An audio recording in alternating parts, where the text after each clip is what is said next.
At 16 years old, I was able to explore, from birth to death, 5 entire lifetimes. Anyone can be regressed, and everyone I know has a past life to explore, but you have to detach. All of this is a simulation, it's an illusion, it's a fever dream for our soul. We get distracted by this material world. They want that so that we separate ourselves from Source. That's probably one of the greatest conspiracies on planet Earth, right? So I want people to stop feeding the matrix. You could think about the Akashic records as like a library of all of our lifetimes. There are certain souls that incarnate on this planet and on other planets. How are you really supposed to discern whether you do have real past lives or you have imprinted lifetimes? If we just observe it objectively, you've got a doorway that you're opening into a hallway full of other doorways of potential future possibilities. I've remote viewed Atlas. I remote viewed people like Justin Bieber.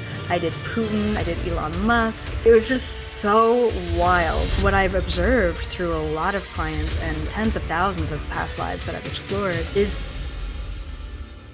I think I was just a little bit more online when I was younger than most. And so I was like seeing and experiencing and feeling energies from other people. My natural ability is clairvoyance, so I can see a lot of those visuals, also seeing ghosts and spirits everywhere I went. So it was very overwhelming. And my parents didn't always get it, especially kind of being born into a Catholic upbringing. So it was a lot of reframing around God. You know, I'm talking to God, God's talking to me, I'm God's messenger. Like that's kind of how I felt as a kid. And then around the age of 10, I decided to shut down all of my abilities. And that was a really conscious decision. I started to realize at that time that I was different and I didn't like being different. You didn't really have a lot of friends when you're different at that age. And that's really all I wanted, was just more friends and to fit in. So I made that decision, but that decision led me into a lot of anxiety and just questioning, you know, myself and my role and just feeling really empty. It was like I lost a part of myself and I lost a part of, I think, the nature of this reality, which is more of the metaphysical side. So around 14, 15, 16 is when I was really spiraling, experiencing a lot of that, you know, anxiety, depression, questioning. And that led me into sort of a journey in self-discovery. I went to my friends' parents. I went to my own parents. I went to therapists. I went to a priest. And I just really wanted to know, like, what are we doing here? Like, you're the authority figure, right? Like, you are an adult. Like, you know more than me. So, like, what's the point? Like, what is the point of life, of existence? Like, what are we doing on this planet? And no one seemed to have the answers, which of course just spirals me even more. Like, oh my goodness. I remember being 16 and thinking, this can't be all that life is. Like, I'm supposed to go to school, go to more school, which means more debt, get married, pop out a couple of kids, and like work until I die. Like, that's really it? Like, that is this life? That's what everyone is telling me that this life is. And they seem fine with it, you know, which really blew my mind. And so that led me just once again down this like sort of hallway. And it was my dad, who was like the Catholic one, who asked if I would be interested in a past life regression. And at that point, I mean, I was willing to try anything. Had no idea what it was. And so I guess he took a course when he was in university.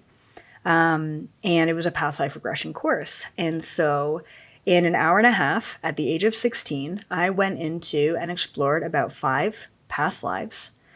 And coming out of that experience, I had 2 really big sort of cans of worms that opened up for me. One, reincarnation is real. Why isn't everyone on the planet talking about this? This is crazy. And also, thank God I'm not just 16. Like, fuck, that was a close call, right? And then the second big truth is time's an illusion. How is it even remotely possible that at 16 years old, over an hour and a half, I was able to explore from birth to death, 5 entire lifetimes, my lessons, my relationships, my mission, my work, my triumphs, my challenges, in an hour and a half. Blew my mind. And why isn't anyone talking about that? That time's an illusion. That time doesn't actually exist in a linear fashion. And so it was at that point that I kind of made it my mission to kind of spread the word about past life regression and reincarnation and time and like how weird things are. And so 2 years later, when I was 18, I ended up taking my dad's past life regression book and I copied all of his regression notes.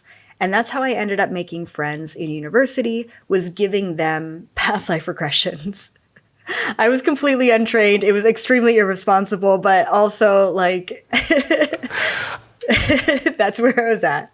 I love it. At 10, you were shutting down your abilities to fit in. And then at college, you're like bringing stuff online to make friends. Hey, do you want to be weird with me? You know?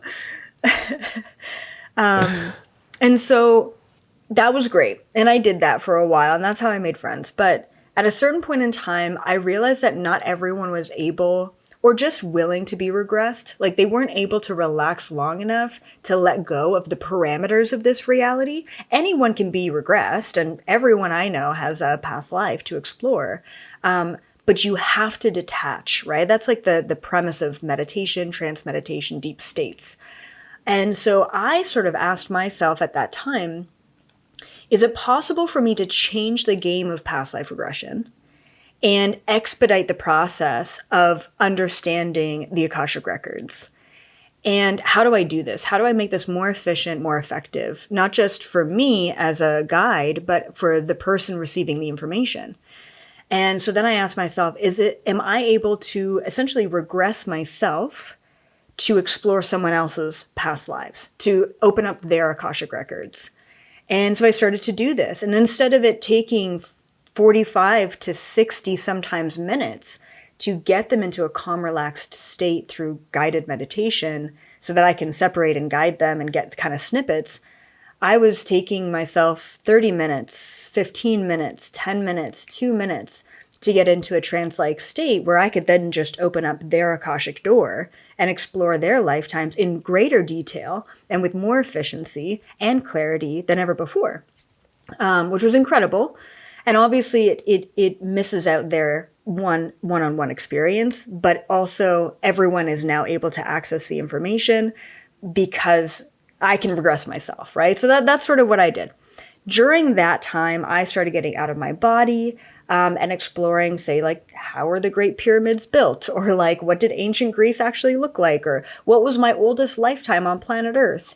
And through that, I explored a past lifetime, which is like, long story short, where I was in India and I was practicing something called Vipassana. Had no idea what it was. And so I looked it up, I Googled it, and turns out there was a Vipassana center like 45 minutes down the road from me in Ontario, Canada. And I'm like, what? This is crazy.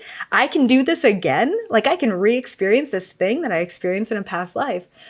So at 18, that's what I did. I went to the nearest Vipassana center, took a bus there, and I did a 10-day meditation sit. And so leading up to that point, I was starting to explore my abilities. I was, getting out of my body. I was remote viewing. I was, getting into trance states and things like that, which was pretty cool. And then it was just like, fast paced from there, trying to understand all of those big questions. And here we are today. Yeah, I mean, there's so much to unpack in there. Can we start with past life regressions, maybe? Yeah. Because I think it's interesting to sort of, for many people tuning into this podcast, they do adhere to reincarnation. But it's interesting, your father was Catholic, and he had studied past life regressions. Because, I mean, that's almost water and oil, isn't it? Can you... Oh, absolutely. I mean, not to mention that the course he took was during his studies for engineering at university. So he's a Catholic engineer who decided to be interested in Brian Weiss and past life regression. And I know that at that point, like, he needed to give that knowledge and information to me. Like, I think that was a really pivotal point for me. And what's beautiful is And he was the one asking questions when I was a kid. Well, what is God telling you? And like, those sort of things. So he was really opening me up still under that umbrella of Catholicism, but at least really gave me the space to question it and to explore it and feeling safe in that.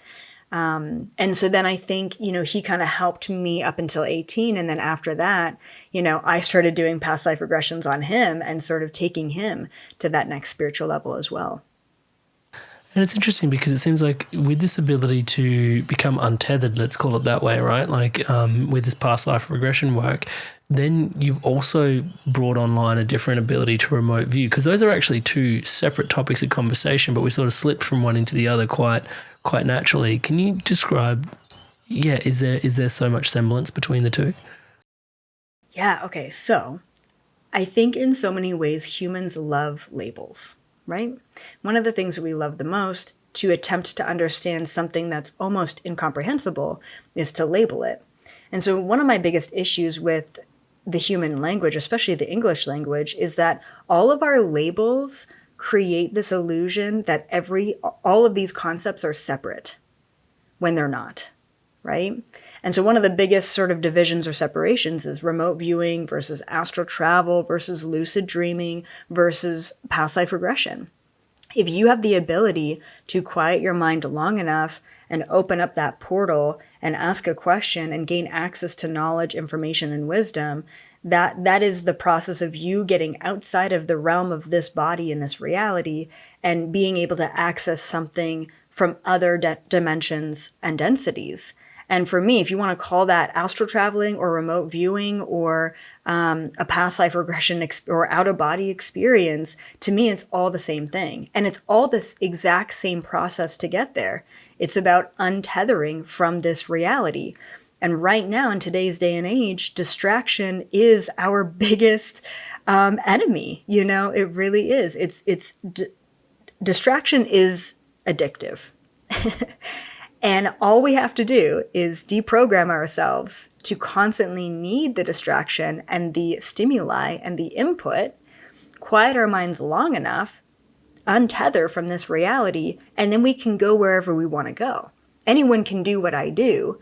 They just may not have the focus long enough or the patience long enough to get there.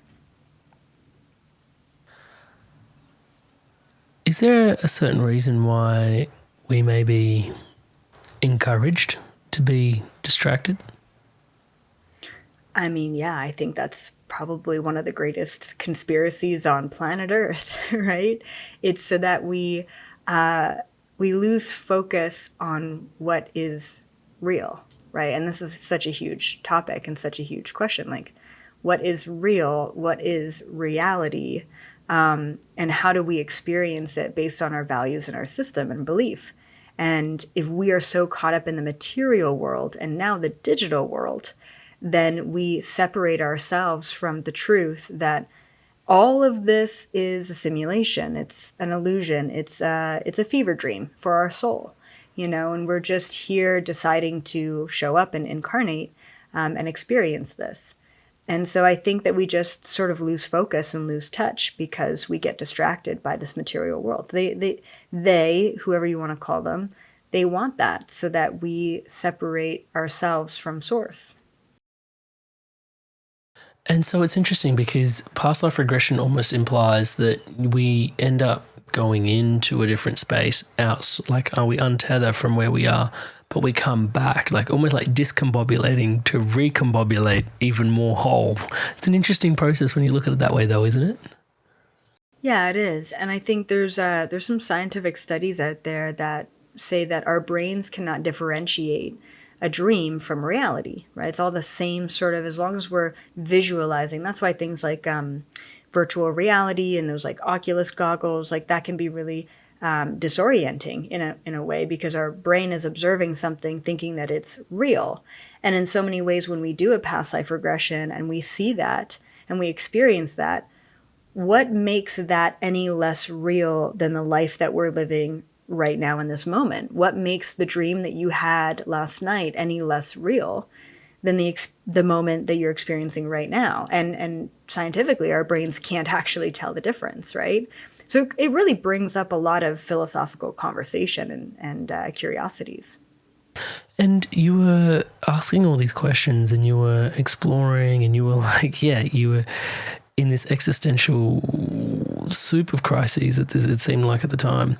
And then you started to go through your own past life regret. Like, it seems like it started, what was it that's like palpably the texture of what felt like it shifted once you went through your own past life regression? Like, it seems like things started to make more sense for you. Like, it was a relief, like you said, that, you know, you weren't just 16, but what does that really mean? And then also, it seemed like it opened up more cans of worms. Like, you were like, time? Like, didn't that just make it more existential crises packed on top of the existential? I don't know. Did you get my question?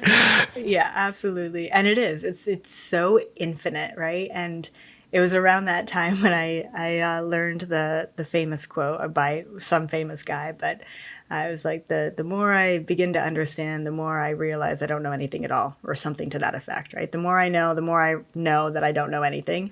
And that's really what it feels like, right? It's like everything and nothing simultaneously. But I think for me, my desire to gather information was so palpable at that time. And the second I realized, thank God I'm not just 16, then who am I really? And that's when I started to do the deep dive and the exploration into not all of my past lives, but a lot of them, to pick up the pieces, to understand where I've been before, who I've been before, what mistakes have I made, what have I learned from those mistakes, who am I now, who am I supposed to be, and what am I supposed to do with all of this knowledge. And then once I was kind of satiated in my own inner background and exploration and connections, then I had to ask all of those questions for humanity. Well, what am I doing on planet Earth right now? What are all of these other humans doing on planet Earth? What is the point of existence itself? And, you know, like, how do I make the world a better place, and how do other people make the world a better place? You know, it's just like you bring those sort of existential questions to the planet as a whole as well. And, you know, sometimes you're really disappointed in the answers, and sometimes you're relieved, and sometimes you're awestruck, and sometimes you just feel like you've fallen a little bit flat. So I've really experienced sort of the spectrum of emotions when it comes to receiving information that I have no attachment to. But it's funny how my human has reaction to it. And that's why I don't blame anyone else for reacting to the information that I have on my channels.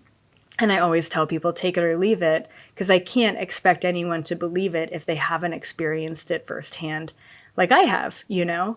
And also, like, what is the truth? What is reality? Like, it goes back to that. There's an infinite number of timelines and angles and perceptions, and that's kind of what makes life so fun. Inspired souls, lumen beings, thank you so much to all of you that are subscribed to this podcast. Everything you see around here, guests like this come on the podcast because of your subscription to the channel. It is a total co-creation. Thank you so much for your love and support. And interestingly, at the time of this recording, looking at the back end, it's pretty surprising that actually only 20% of you that are actually watching this channel regularly are actually subscribed to this channel. So please do take a moment. To all of you that aren't yet subscribed, as I'm saying the word subscribe, the button below is lighting up in the colors of the Inspired Evolution. Please hit that subscribe button, hit the bell notification icon, join the community, join the movement, spreading love, positivity, wisdom, and insights like this together across the planet. And in fact, many of you think you are subscribed but aren't yet subscribed. So please do check that button and subscribe to the podcast. Thank you so much for your loving support.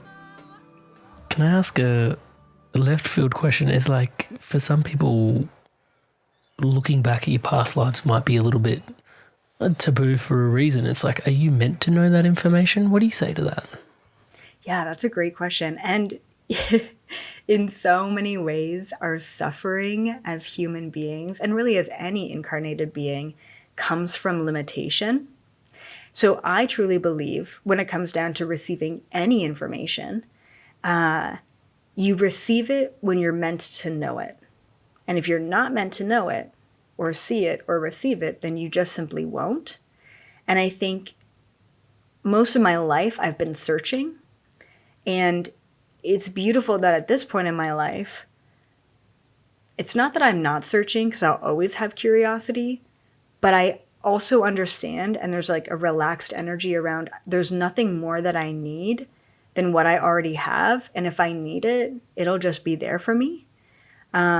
Which is a really nice sort of, it's like early retirement in a sense for your mind, which is nice. So yeah, so I think that's my perspective on any information, including past lives. And I do believe that most of humanity have not received that information yet for a reason. And when they're ready, and when they're questioning, and when they're curious about it, it will come to them. When you mentioned past lives previously, you mentioned that you also used Akashic records as. Are our past lives housed within our Akashic records? Is that how we access them? Just to orient ourselves a little bit here. Yeah, absolutely. So same thing, it's semantics and just language and labeling. And I am not great at labeling. I will just use whatever word vibrationally matches in that moment. And which is hard because I'm consciousness, energy, perspective, I use like 5 words to try and like pinpoint one experience. But yeah, I mean, you could think about the Akashic records as like a library of all of our lifetimes. And it just gets weird, right? Because then there's another concept called imprinted lifetimes, which essentially, it's like, I don't even know if I want to go down this path, but I'll just plant a seed for people. No, go because on. it's a very interesting concept. Please tell us. There are certain souls that incarnate on this planet and on other planets, but let's just stick to Earth. There are certain souls that incarnate here on planet Earth, and they choose to come in with no karma, okay? However, they can't come into a body like a human or a planet like Earth without any prior experience. There are some that do that, and it usually doesn't work out for them. So essentially what these souls have done is they imprint past lifetimes into their soul or their memory bank, and then they come to planet Earth with the knowledge of past lives, probably not consciously at first, and then eventually they get a regression, or they do this, or they have like a flashback, and they're like, ooh, I had a lifetime in the medieval era. When actually they never had that lifetime, they just imprinted it. It's kind of like studying, right? Like you study up and you like decide to, I always think of like the Matrix, right? You're like downloading information or downloading a whole lifetime into your soul, and then you come to planet Earth. What's really cool about that is you have the lessons, you have the experience, you have the depth coming from that past life, but you have zero karmic ties to it because you never actually lived through it. Like you didn't actually incarnate through it. So those are called imprinted lifetimes. And typically a lot of like brand new star seeds or like old souls coming to this planet, they're coming in with a completely clean slate. Like they're just coming in to do the work rather than to have to clear out all of their cobwebs and skeletons. That's such a fascinating topic of conversation. I mean, why would they need an imprinted lifetime to incarnate with in the first place is a question that arises for me. So it's kind of like a soul showing up in their master's program of university, but they never took any classes leading up to their master's.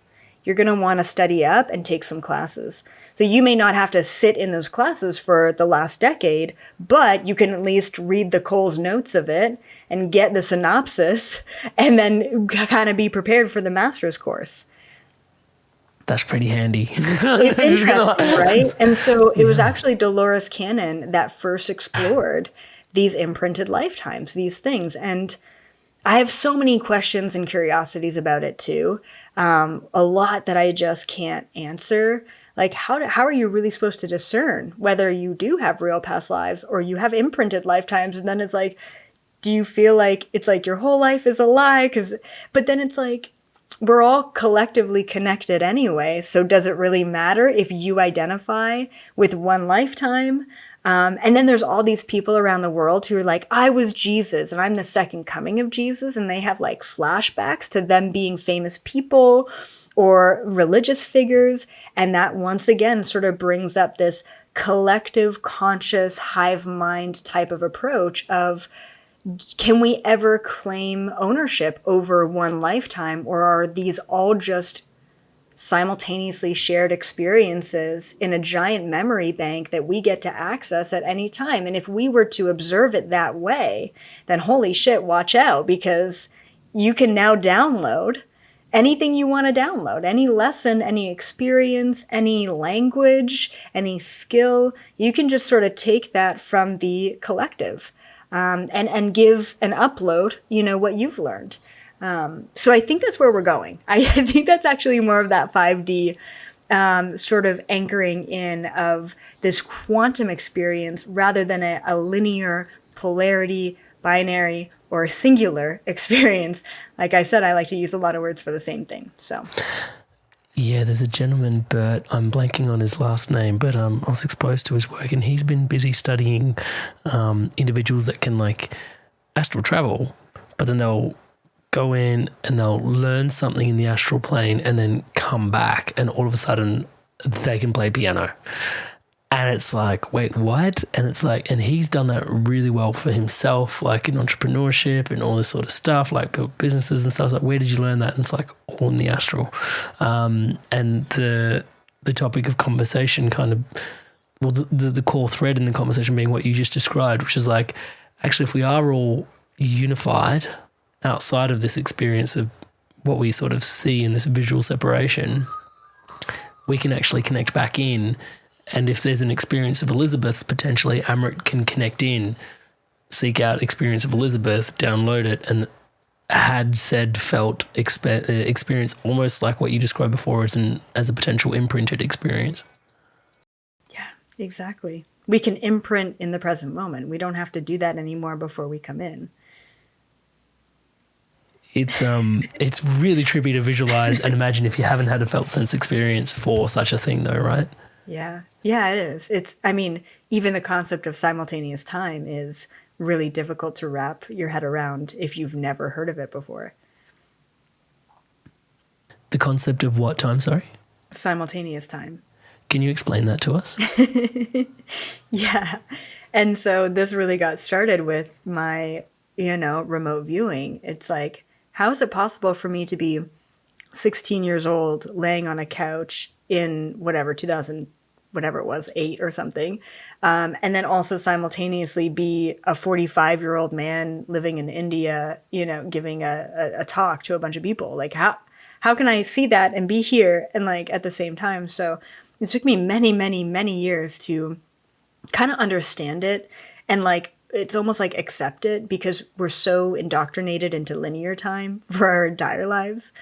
So the best way I can describe simultaneous time, okay, because that is just quantum mechanics, time is simultaneous. There's no question about that. That's not even a woo-woo concept. That's very scientific. But instead of thinking about time working as the past, the present, and the future, think about A, B, and C all lined up, okay, from left to right.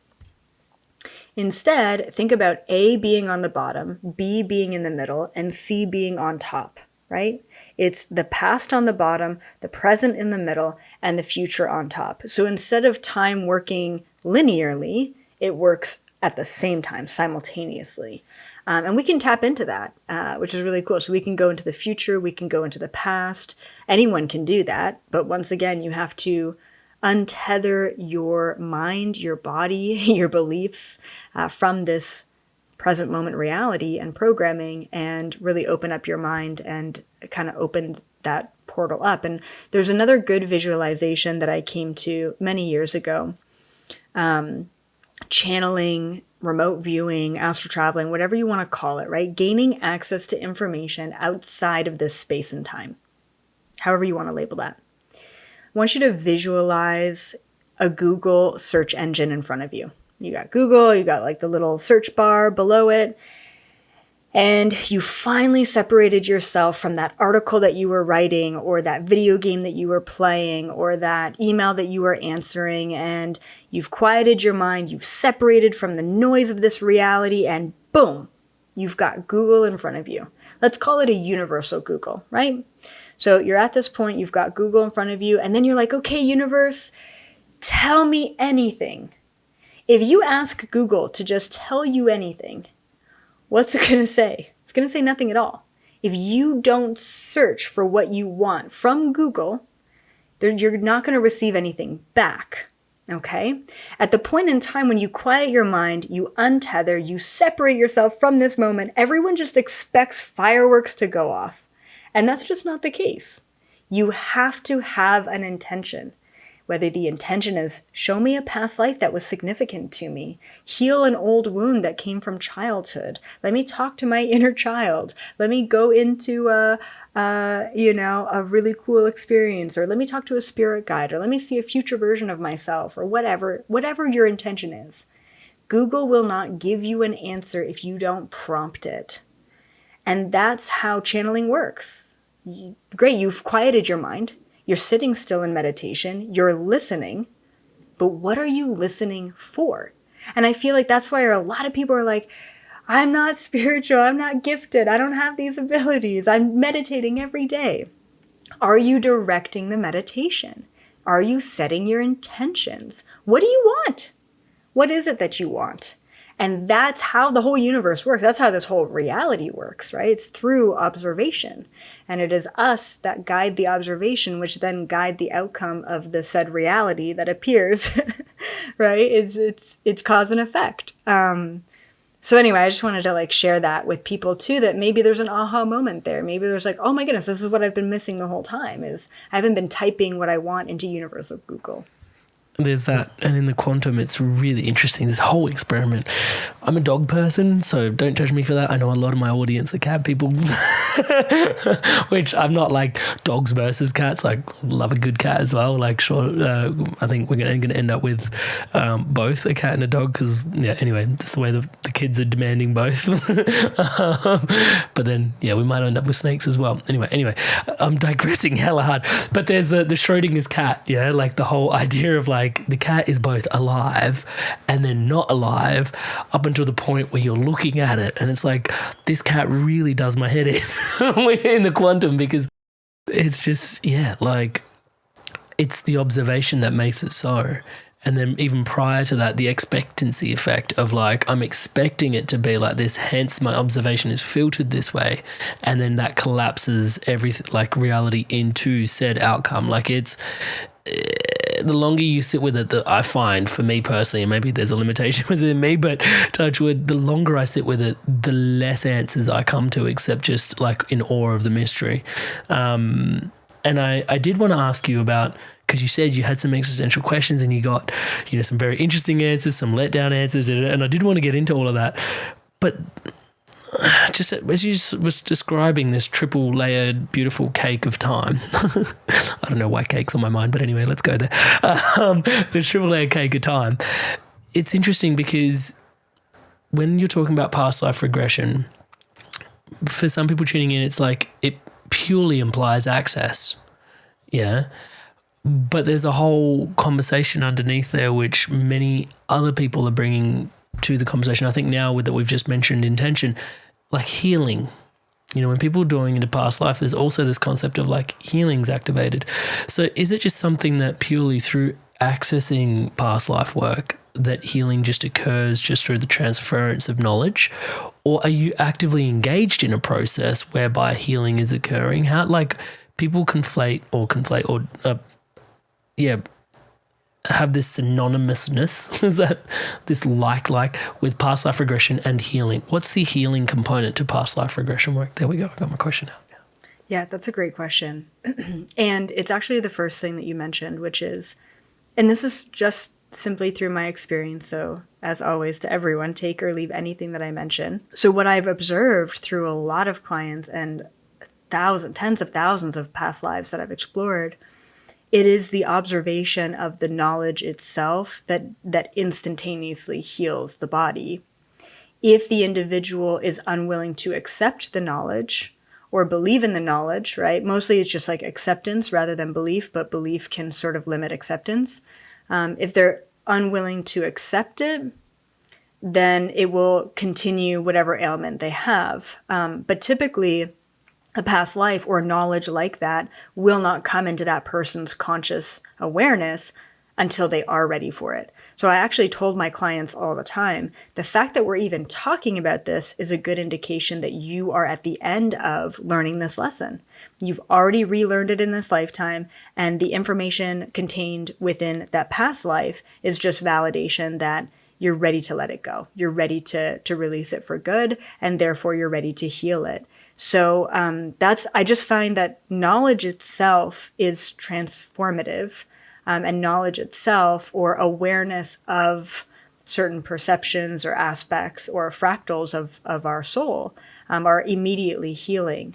And then we complete that trauma that happened back then, and therefore the injury or the re-injury or trauma in this lifetime is also healed immediately. Hey there, Inspired Souls. Spirituality is not something we just talk about here at the Inspired Evolution. It's something we live and breathe with our entire beings. Whether it's in your career, your life, the way you lead in the world, or your relationships, it's at the heart of the way we believe life should be lived. And so if you're feeling out of alignment, or you can feel that there's something more, or you're feeling like you're not thriving in life, touch wood, the way that you ought to be, then we've got guidance to take you even deeper. You've got support from me one-on-one, and you've also got a like-minded, like-hearted community masterminding, master-hearting together through guidance together. And you don't have to take my word for it. This is how people all over the world have transformed through guidance. Everything just kind of fell into place, and now I'm on a path that I actually believe in and I'm excited about, because I feel like I'm becoming my best self. Over those 2 years, I have done so much. I can't believe where I am now. I'm thrilled where I am now. Not only was he a coach, but he became a divine presence in my life. You can show up to Amrit with all sorts of chaos in your life, and you leave feeling completely centered with some direction that is going to get you results. It's just magic. When you're in coaching with Amrit, you just flow with it all. I feel that I have access and connection to somebody who is deeply entrenched in my development. If you're thinking about it, just do it. You won't regret it. So what are you waiting for? If you feel the call, then join me on a call. amritsandhu.com/call. Link on screen now, and also at the top of the description in the show notes below. Join me in a call. Let's dive in deep to your path, onwards, upwards, and inwards from here. I'm looking forward to seeing you in a call. Go on, I'll see you there. Can I ask from here, we've talked about how potentially, we can connect into each other's experience. It is a unified field underlying all of the things. You've written a new book's on its way out. Your Anxiety is Giving Me Anxiety, which is a spiritual toolkit for anxiety. Can you bring us into your worldview in terms of what the book's about, and potentially what prompted you to write this book as well? Yep. So definitely my own anxiety prompted me to write this book, and for me to explore the traditional avenues of anxiety solutions, I was so disappointed is really the right word for that. Mostly because whether it was a spiritual perspective or it was more of like a Western perspective, everyone just focused on the symptoms of anxiety. Oh, you're feeling this way, so like here's what you do when you feel that way. And I'm like, okay, great, I can breathe through this, or you can book a session with a therapist, or you can pop this pill and you'll feel better, right? But like, what is anxiety? Like, what is it? What is causing anxiety? Like, where is it coming from? No one seemed to really be able to pinpoint it. And I get that because I was unaware of what anxiety was, like where it was coming from and why it was affecting me. Great, I know the symptoms all too well. I've suffered with the symptoms my whole life, and I know that there are, quick, easy solutions to sort of minimize the symptoms, but it keeps coming back. So for me, it was same sort of thing with the past life regression. If I could just pinpoint the cause of anxiety, then maybe I could heal it for good. Right? I can heal the root cause of the anxiety, and therefore it won't come back, rather than just dealing with the symptoms when they arise and then dealing with the symptoms again and again and again. And so anxiety for me started as a kid. Like, I was a super young child when I was having panic attacks. And most of it was going out into public places and feeling everyone's energy. And so for me, it was an overwhelm of energy that spiraled me into panic and overwhelm. and anxiety, a lot of anxiety. And no one was really talking about anxiety, especially in children, in the 90s. So my parents didn't really know how to, like, quote unquote, diagnose me. I'm glad that they didn't. I would be on anxiety medication, which would be very unfortunate. But that really prompted sort of me this year to be like, can I help others with chronic anxiety? And can I actually pinpoint it and talk about it in such a very different way? And that's kind of one of my, a little bit one of my concerns with this book is that because no one's ever angled it or talked about it or pinpointed it in this way before, is it almost too new? Is it almost too obscure? Everyone's looking for a quick fix, and this book isn't that. This book is a deep dive into the full awareness around what anxiety is. And ultimately, I believe it's a messenger. It's our intuition. Actually, I call it our spidey sense in the book. And we have this immediate need to react to it in a negative way. And because we react to it in a negative way, instead of stopping and listening to what it could be, our whole bodies react to the reaction of this message. We think that it's bad, and it creates all these negative feelings. And then we're now spiraling in the feelings, and we're looping around, and we're missing the point of the message itself. So this book is about understanding what it is, where it comes from, and then techniques that I've put in there are all about slowing down, listening to what the message is, and going back and healing where it's coming from so that it won't ailment you in the future. Yeah, it's fascinating. Because I work with a variety of people, and one of the things I certified with was I worked with Eckhart Tolle for 6 months there. It was still really trippy that I got the opportunity to do that. But anyway, one of the key things in there was looking at the present moment as this sort of like healed space. And my background is like I struggled with depression for some time there, and depression being this thing where you consistently slip into the past. Yeah. And the conversation around anxiety being it's like consistently like slipping into the future. And I'm listening to you share here today, and I've worked with a lot of people, like helping them anchor a reality in the present moment and then building a future base that is like as fulfilling in the present to strive towards. And it's like this whole art, which I absolutely adore the work I do, obviously. So, but I'll just pause for a moment because I could talk about it forever. But the key thing in there with your description around anxiety, that it seems like it's a message, but is it too much to say? Is it future casting? Like it's almost like we're doing this future casting thing, and it's an ability that we've got, and yet we're getting overwhelmed by our own internal ability in some ways. Am I touching on the thread correctly, or is there, can you iron out any kinks that you've got in there? It's kind of a little bit of all of it. It was a massive undertaking to comprehend it and then to relay it in a way that would make sense to like mainstream, especially. So from what I was able to understand and pull from it is that the root cause of anxiety is coming from the past, the present, and the future. And it creates different sensations and experience of anxiety. So you've already pinpointed one, which I call literally future anxiety. I did call it quantum anxiety, and then I'm like, whoa, we're going to go ahead and call it future anxiety. How are they going to unpick that one if I plant it in that way? I'm not even going to get there. Yeah. And so future anxiety, right? Kind of like what you were mentioning is the what ifs. Okay, I got this, dinner party on the weekend. What if I don't have the right ingredients? What if someone can't show up? What if? What if? And then you're up 3 a.m. and your mind is spiraling, and it's the what ifs. What's really cool about future anxiety is, wow, okay, so if we just observe it objectively, you've got a doorway that you're opening into a hallway full of other doorways of potential future possibilities, and you're just observing that? Like, that's pretty badass, right? So how about we change the narrative, we take a pause, and we say, what's the best that could happen? Instead of what's the worst that could happen, what's the best that could happen? How about we open a doorway to a hallway of doorways of infinite possibilities of the best case scenario?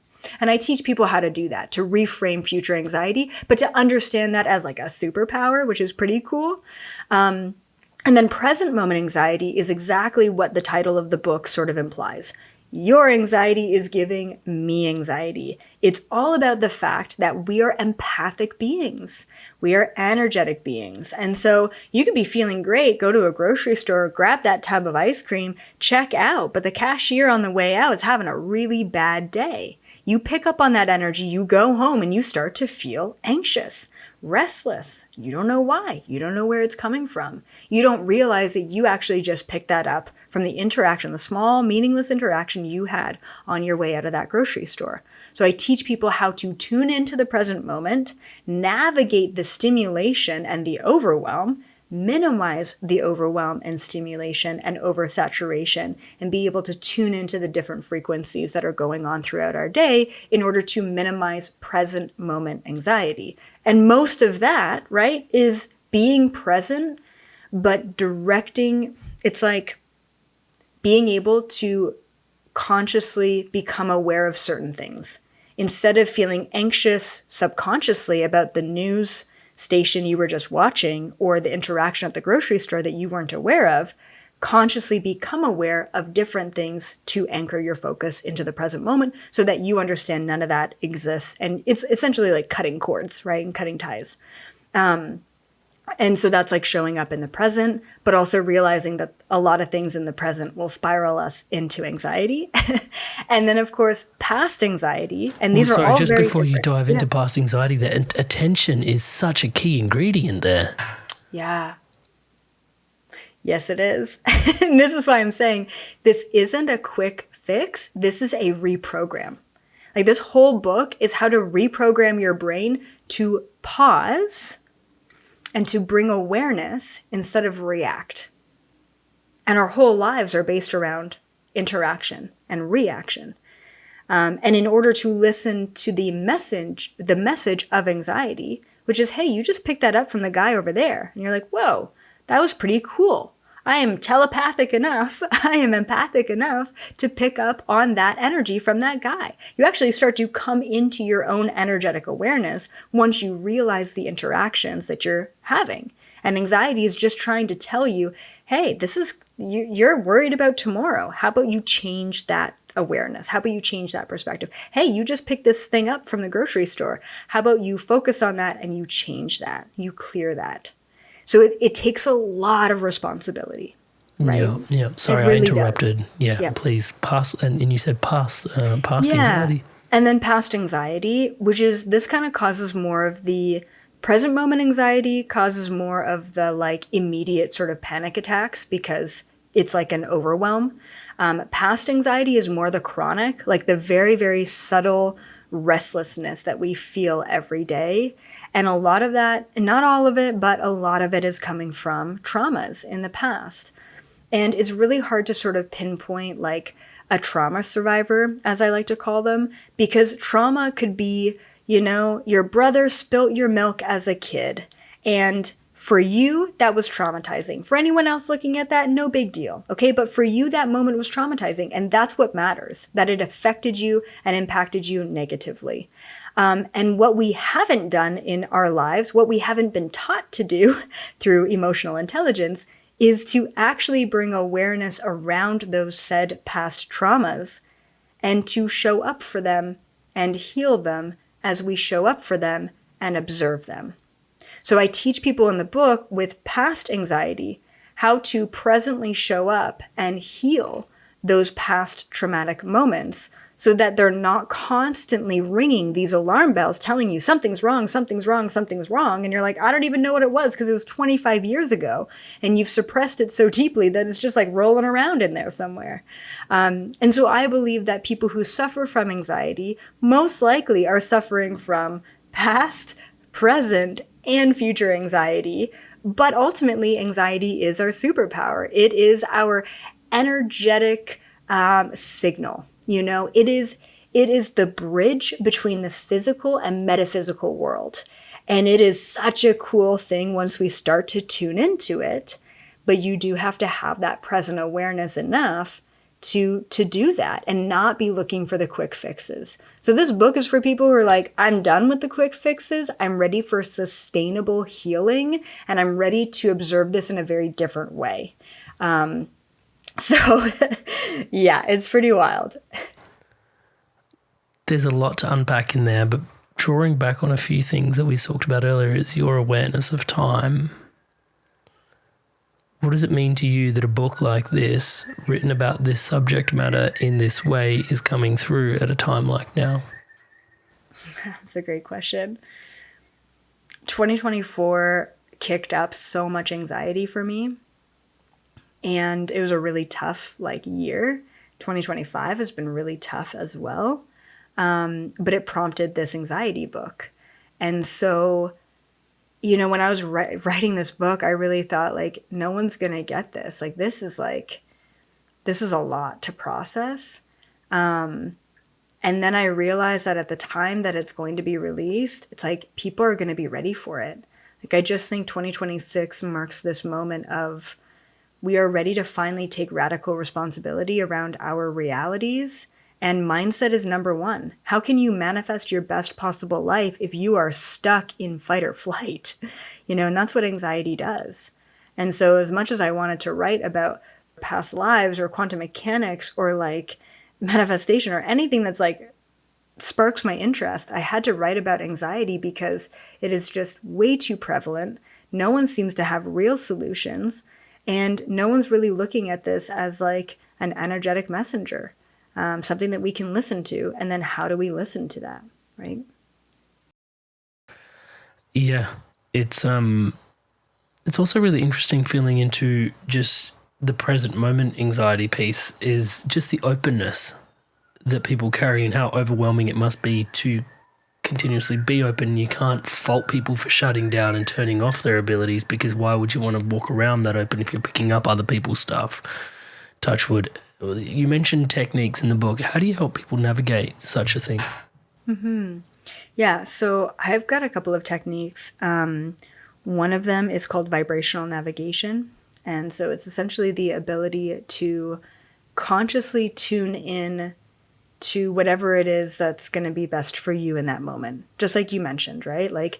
People are either so open, so empathic, so energetically sensitive, they have to plug their ears when a siren goes off, right? Then you have people who are so closed off, so ignorant, so removed that, there could be someone dying beside them and they wouldn't even pay attention because they're just so tapped out.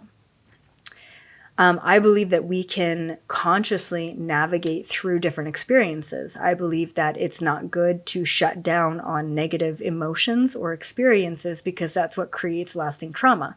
That trauma gets stuck in our body because we're not sitting with it. And likewise, I believe that it's important to experience the good stuff, but not to attach ourselves to it. So how can we experience the full spectrum of what it is to be human without getting caught up in the moment or consciously distracting or disassociating from the moment? And I believe that the solution is vibrational navigation. It's essentially just showing up and choosing what you want to experience in a given moment. That conscious awareness will then filter into all of the choices throughout your day. So for example, you wake up and it is in your typical programming to make yourself a cup of coffee. Instead, take a moment to ask yourself, do I want a cup of coffee? Do I want a cup of orange juice? Or maybe just some water? Or maybe a tea? Or maybe nothing? What do I want in this moment? Instead of just doing what we're programmed to do, what we've programmed ourselves to do, show up consciously and ask questions. And then you do have your cup of coffee. Great, you're just sipping it, you're answering your emails, you're talking to your wife, you're doing your thing, whatever. But what if you were to really show up for that cup? What if you were to take time to smell that coffee, to taste that coffee, to then ask yourself, how do I feel about the experience of this coffee? And you're like, well, it's kind of bitter and old and a little bit cold now, so I'm not really pumped as I was an hour ago about it. And what we do in that moment is we decide to connect to the coffee. And then we're like, whoa, this coffee is really overwhelming, or that conversation with my dad was just too much, or I'm feeling some sort of way about this soccer game that I'm watching. you can then consciously remove yourself from that experience, not distract yourself from it and move on to something else to attach to, but consciously realize that that moment, that experience isn't serving you, and take a step back to observe it. Not to walk away from it, not to distract yourself from it, but to observe the experience of being in that moment and it being an unhealthy or, unpleasant type of thing. When we can do that, we can then fully navigate this reality in an appropriate way, where we can show up for the good, show up for the bad, and then also show up to just be the objective observer of all of it simultaneously. So I think that there's a lot, that's just one technique, but there's a lot to be said in showing up and having that ability to just navigate consciously. Hey there, Inspired Souls. Here's someone from our community on the Inspired Circle sharing about her experience on the inside. Meeting with Gary Zukav was one of the most important moments of my life. There's a couple times where he was just talking us through something and it just hit. And I think it's because we shared the same space with him. Because you watch a lot of people online and it doesn't feel the same as when you're sharing space with somebody. Like that moment, that memory, that one little tick in time. It does feel very different once you have that kind of awakening and remembering. Different people are different stages of their awakening. So when I start talking in a certain way, it sounds kind of nutty. And so I can talk very freely among my circle members and feel that I'm heard and validated and welcomed. Everybody's been so nice and open and non-judgmental. We're all being brought together in some magical way. I just look forward to more connections and what we can do with it. I would say that if you're curious about joining Circle or you feel that there's a calling to a community of like-minded people, that you should click the link down below and join. And it's super easy and super friendly and very affordable. And I would definitely recommend it. Can I ask about that choice point at the very beginning? Because you've got the opportunity, I think we've landed back in attention, you've got that choice point where it's actually, just the same example that you gave is coffee, I can, do I really want to go there? Or, how do you know you're not bypassing something that's there, that's meant for you in that moment? Because there's a nuance there about bypassing as well, right? Mm-hmm. Yeah, that's a great question. So I believe that if you were to bypass using your free will, say for example, you're not super responsible and you're just chasing pleasure, right? Or whatever. And the universe wants to, or your higher self, or your contracts, blueprints, whatever you want to call them, wants you to experience some unpleasant things, because of course we have to in order to learn and grow. It's going to come back around. It's going to come back around. It's going to come back around. And eventually, if you choose not to, it's just going to happen, right? It's like the rug pull, like the classic rug pull. And that actually integrates into anxiety quite a bit, because a lot of anxiety is it's trying to lead us either away from something or to something. And if we're not listening to it, it's yeah, I don't know, I feel weird about that, but I'm going to take this job anyway. Yeah, I don't know, I feel weird about this guy, but I'm going to go on that date anyway. Yeah, I don't know, I kind of feel weird about this, but well, hey, whatever, it's just a weird feeling. When we're not listening, the anxiety builds. The alarm bells keep ringing, and they ring louder and louder and louder. And eventually, when we're not listening at all or paying attention at all, the rug will be pulled. Then we seemingly have no choice. We blame the other person. We blame the universe, whatever. But really, the whole time, we could have just stopped and been like, why do I feel weird about this? What's going on? Why am I feeling kind of restless? Instead of distracting ourselves with more stimulation, more dopamine, more serotonin, that second bag of chips, or whatever it is that outlet is, stop. Stop and pay attention to the discomfort. Because there's so much information within that state of being. But I believe, especially in the Western world, we are so just chasing that rush. We are so chasing that dopamine hit that we want to run away from the discomfort. And then when it builds and life happens, we feel like the victim. And that's just not the case at all. If you show up consciously and listen without attachment or aversion, which is core concepts of Vipassana, right? Equanimity. Then you can really just navigate things freely without having to stumble along all the time. Yeah, and well, you brought in Vipassana. I mean, it's without sounding overly stoic, there is a different type of satisfaction that's available to you by leaning into said discomfort, actually, which is less dopamine oriented, but runs actually much deeper in the grooves that it creates in your psychology. Oh yeah. Oh yeah, absolutely. I mean, it's the fulfillment of the soul, right? Is really what it is. And that's why I think in so many ways anxiety is just that we're trying to slap a quick fix on something that is way deeper than that. And we have an entire generation, this younger generation, that is so adamant on the quick fixes and the quick dopamine hits that they're going to grow up and be so unfulfilled and so unsatisfied and just feeling really empty, all the ways that I did. And so I think that if we can teach them to be able to show up and to listen to that discomfort and be okay with it and learn from it and grow from it, then we're really teaching people how to show up consciously no matter what the outcome is. At this particular juncture in the conversation, I know this is not what's going on, but I can't help but feel like listening to Elizabeth April, it's like we're talking about like opening up into our extrasensory abilities, and sure, they're going to be overwhelming and potentially that's going to make you anxious, but then also learning the toolkits on how to stay open and grounded and open, it's like this the layers and the fold and then on, it's like a bit of origami going on in reverse. It's like, and each step of the way you're holding our hand in terms of trust, open, trust, it's okay to feel, trust, open, trust, it's okay to feel, and there's like a whole journey that's going on in there. Really excited for the book to drop, and I will do a retroactive once because the episode will go live before then, but I will come back and put the link to the book in the show notes below once the book's gone live. Interestingly, I mean, you mentioned before with the labels, it's really cool now. I think in this conversation we can clearly see that you can call it astral travel, you can call it past life regression, you can call it accessing your Akashic records, you can call it remote viewing, you can call it there's it's all one big open field of experience as long as you're open, like willing to become untethered is probably the word I'm going to run with in the moment. Interestingly, you've had some, I mean, it'd be rude of me not to ask, seeing that you hear some of the more fascinating things that you've experienced through some of your regression work and your remote viewing travels. Like, I mean, in the research for this podcast, I mean, I found you saw the pyramids, very unlike we've ever seen the pyramids before, like shimmering. I should shut up, but let you answer the question. Like, what are some of the things that you've seen through some of your past life regression work that's just completely blown your socks off? I mean, a lot. So I think like my own personal curiosity brought me to like ancient history, right? Like, how did humans even evolve? Period. Full stop.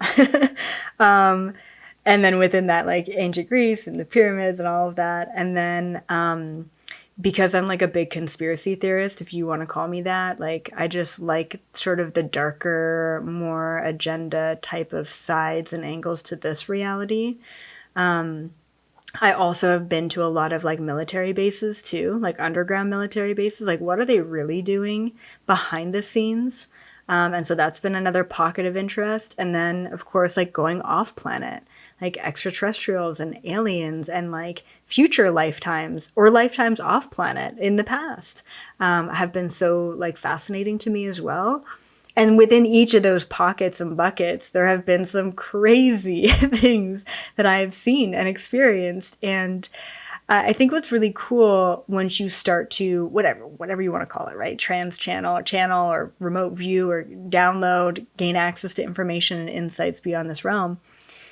I think when you get surprised yourself is always really good validation, because you're like, there's not a movie, there's not a concept, there's nothing my conscious brain in 33 years has heard that could ever associate to this channel, this thing that I just saw, right? Or whatever, which is really fascinating.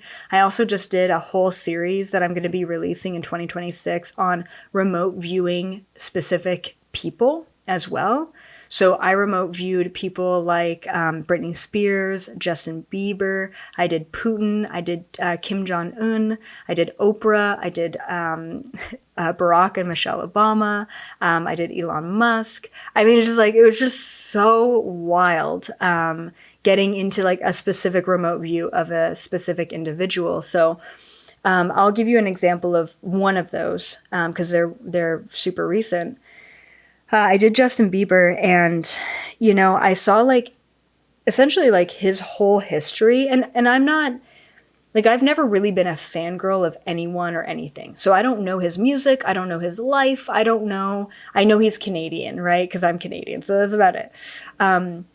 And so I saw his whole history and how he got to that point, right? In his fandom or whatever, and where he's at now. And it was just like absolute existential crisis. Like, this poor kid has just been through so much, has absolutely zero support, like zero anchors in his life. And anyway, so I saw all this history stuff, saw where he was now, saw his like purpose and his life mission. And then I had a talk with him. I had actually a conversation with his sort of higher self. And I said, hey, I want to let you know that there is more to life than money and fame. And you feel like you don't know who you are or what's going on or what the next step is. But like, you're here for a reason, and you can make like a substantial impact, like in a positive way, not just in a monetary way, right? Or whatever.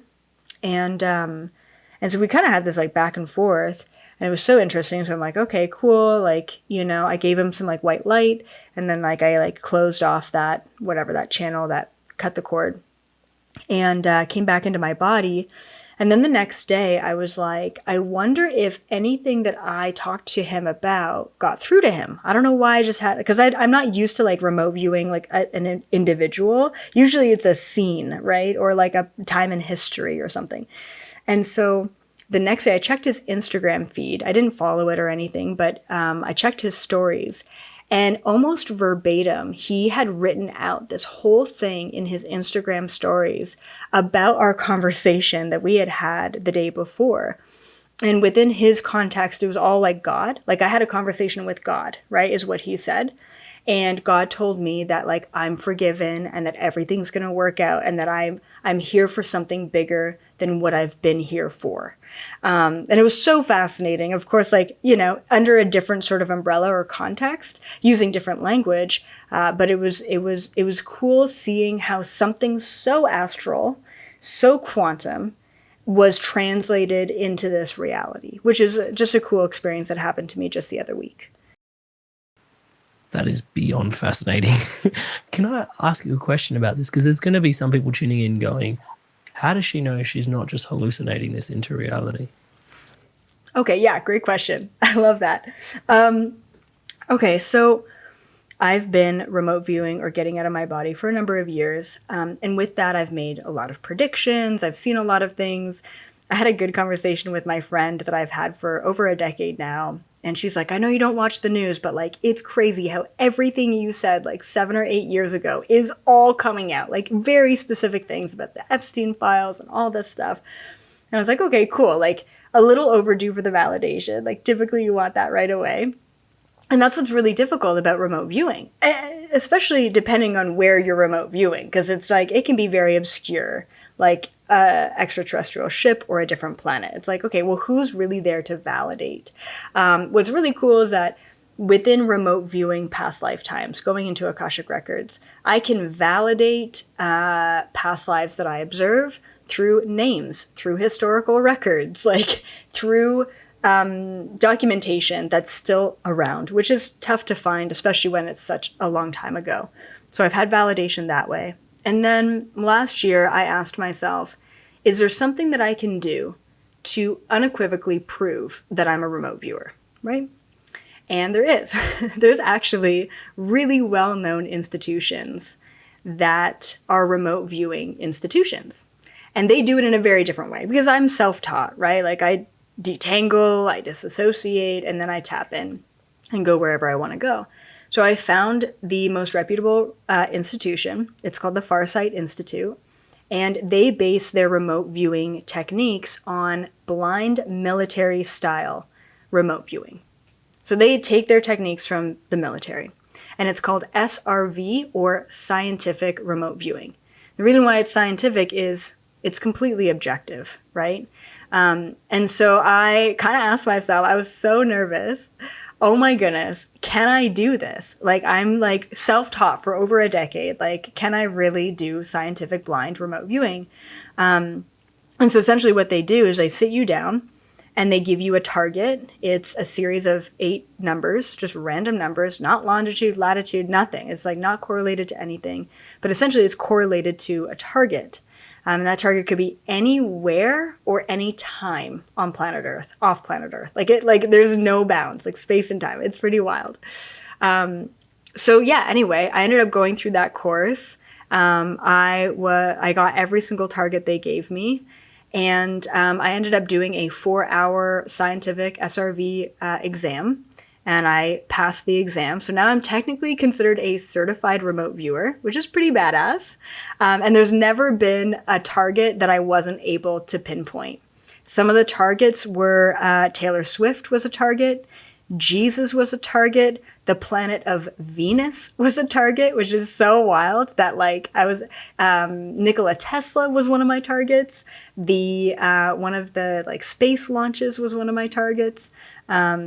So we really like just ran the gamut of targets and times and locations. And yeah, I've been spot on for every single one, which is so cool. So essentially I can be in a completely blank room with a complete stranger giving me a completely random series of numbers, and I can remote view to that targeted location through space and time and prove that I can do what I do.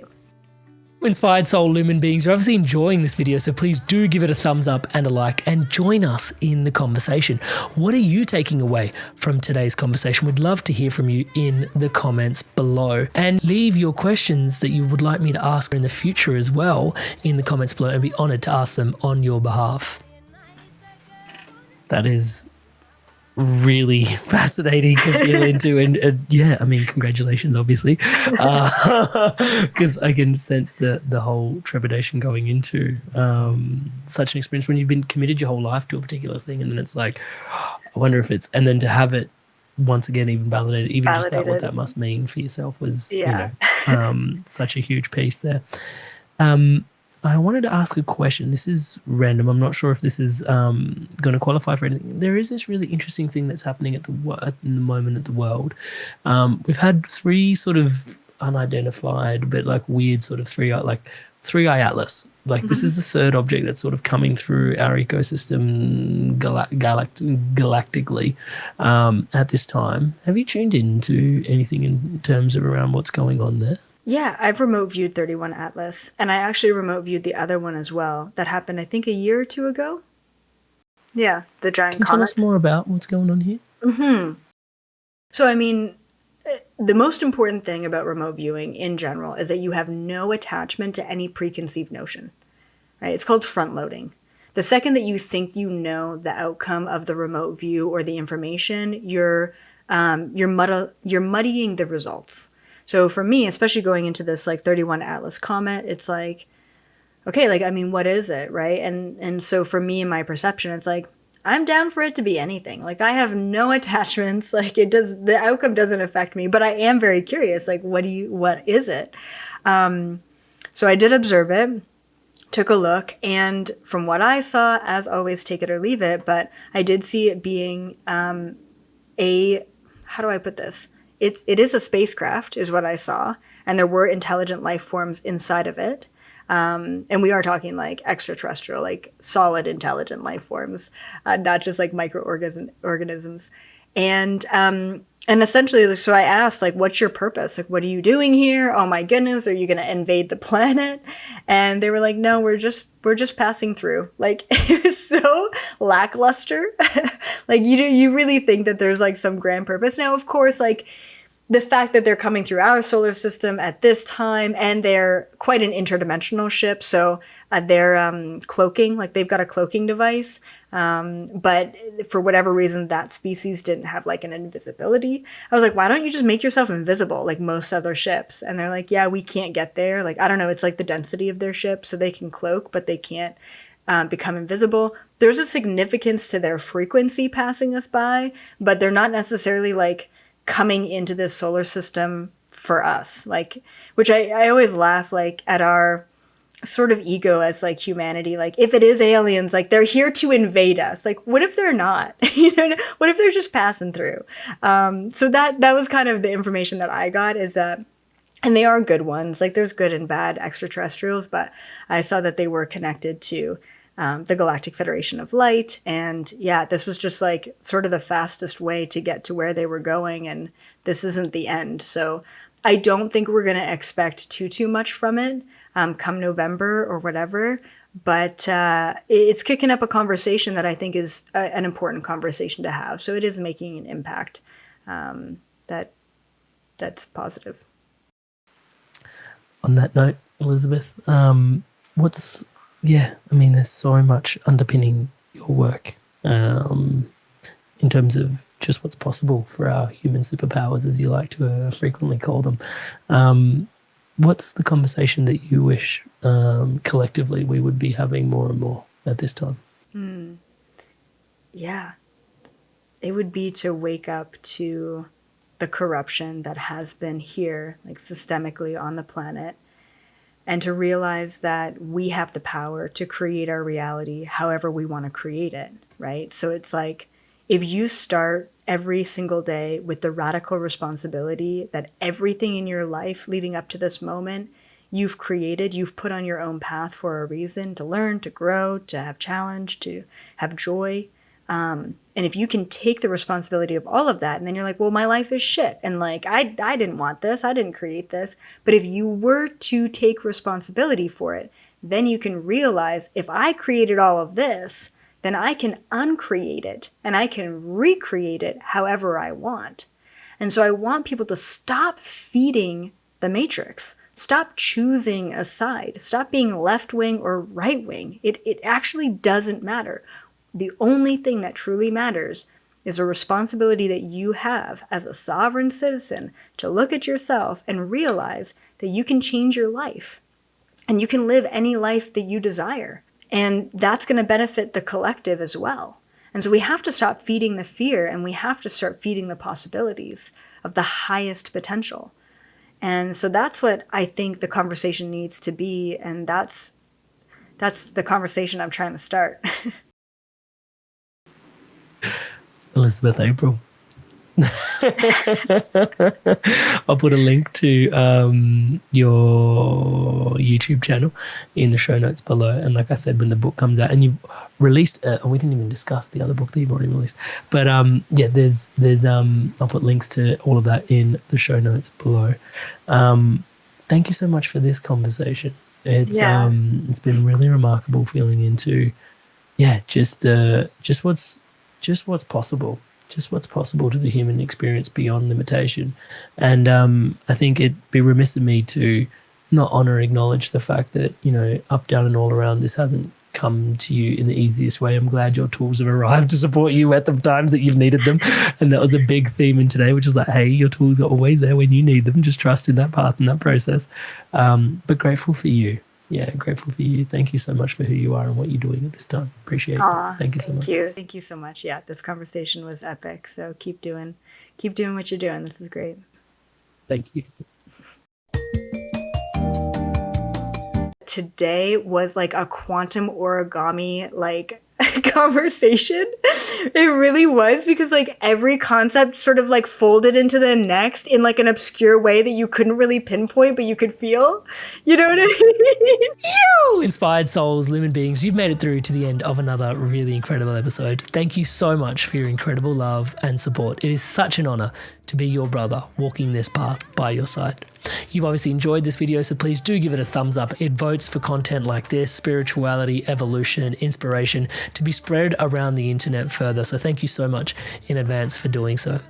And on the topic of thank yous, thank you all of you that have subscribed to this podcast.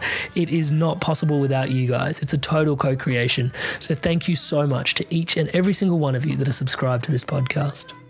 And at the time of this recording, that's actually only 20% of you that are regularly watching this channel. 80% of you, we can see from the back end of the analytics, is actually unfortunately not yet subscribed. So many of you actually think you are subscribed, but you aren't actually subscribed. So please do take a moment. It really helps. So as I'm saying the word subscribe, the button below is lighting up in the colors of the Inspired Evolution. Please hit that subscribe button, hit the bell notification icon, join the community, join the movement, spreading love, positivity, and wisdom like this around the planet together. Thank you so much in advance for your support. And as I mentioned, the community, let's go there. Inspired Evolution community, guests like this come on once a month where I step out of the way and you get to ask your questions directly of the guests of these incredible masters that come on and shine their light and wisdom into us on this podcast. And once a week, live and interactive, I'm running guided meditations. We have community offerings, community sharings, and circles happening once a week as well. Breathwork, tarot, all sorts of cool stuff going on inside the circle. Astrology readings. It's a really, really buzzing, happening, fun place. So welcome yourself. Come on in. If you're looking for community, if you're feeling the call, if you're feeling a little bit alone, you don't need to. Please come on to the inside. We'd love to welcome you into the Inspired Evolution Circle. That's inspiredevolution.com/circle. There's a link in the description below. And now on screen to keep your inspirations flowing onwards, upwards, and inwards, the next best episode here at the Inspired Evolution for you to continue your Inspired Evolution journey. So go on, take your pick and make your click. I'll see you in the next one. I'll see you there.